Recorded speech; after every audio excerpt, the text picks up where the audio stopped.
संस्कृती. आज मी काढत आहे पाणीपुरीचा ब्लॉग. तर पाणीपुरी कशी करायची ते मी सांगणार. कुकर घ्यायचा. कुकरमध्ये पहिली आपल्याला तितके वाटले तितके आलू ठेवायचे शिजायला 10 मिनिटं फक्त. त्याच्यानंतर हे पुदिना घ्यायचा. आम्ही तोडलेला आहे. पुदिना घ्यायचा, त्याला म्हणजे वॉश करून घ्यायचं. पहिले पुदिना घ्यायचा, याच्यात टाकायचा पुदिना. आणखी मग हिरवी मिरची लागली तर ते घेऊन घ्यायची. हे असं करायचं. आणखी त्याच्यात तुम्हाला तितकं लागेल तितकंच टाकायचं त्याच्यात. आणखी बाकीचं नाही टाकायचं. हे पहा, तुम्हाला वाटेल तितकंच टाकायचं. जास्त टाकायचं नाही. सांबार घ्यायचा. फ्रेश घ्यायचं सांबार. कालचं म्हणजे असं फ्रेशच. त्याला वॉश करून घ्यायचं वॉटरनं.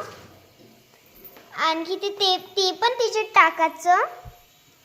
आणखी त्याचे खराब स्टेम असतात ते काढून घ्यायचे त्याच्यातून. आणखी ते मिक्सरमध्ये टाकायची. मिक्सरमध्ये ही त्याला पीस करून घ्यायचं. आणखी मग त्याला म्हणजे तेवढं देईन तेवढं करायचं. लसूण पण टाकलेलं आहे. लसूण टाकायचं त्याच्यात 1-2. हे माझी बहीण पा किती मधातच करते. हे माझी बहीण आहे. हे कुकरची शिट्टी झूम करत आहे. हे माझी मम्मी काही पण चांगलं बनवते. टेस्ट किती असते त्याला. आणखी तिखट पाणी बनवासाठी वॉटर टाकायचं. तुम्हाला तेवढं पाहिजे तेवढं वॉटर टाकायचं.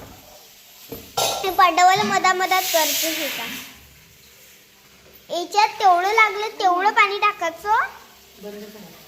तेवढं पाहिजे तेवढंच पाणी घ्यायचं, जास्त नाही घ्यायचं. याच्यानंतर काय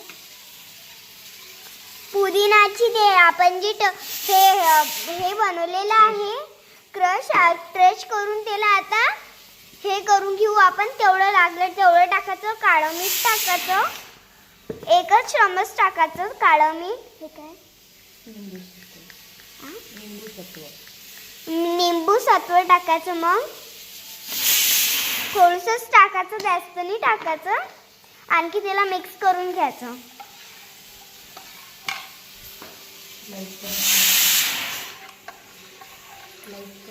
ही पा झालं. लाईक करा, शेअर करा. बाय.